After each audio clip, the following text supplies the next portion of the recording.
தலைவர் ஜிப்ரீல் வந்து வாழ்த்து கூறி மகிழ்ந்தார்கள்.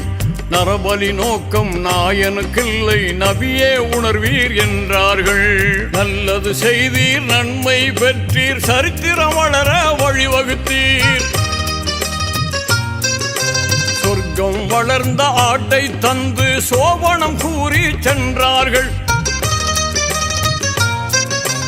ஆட்டை அறுத்த குர்பானை கொடுத்து அகில மக்களுக்கு வழிகாட்ட சொன்ன ஹஜ் பெருநாள், அதுவே தியாக திருநாள்.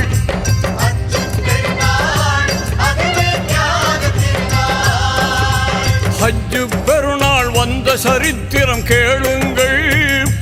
அங்கு இப்ராஹிம் நபி செய்த தியாகத்தை தெரிந்து கொள்.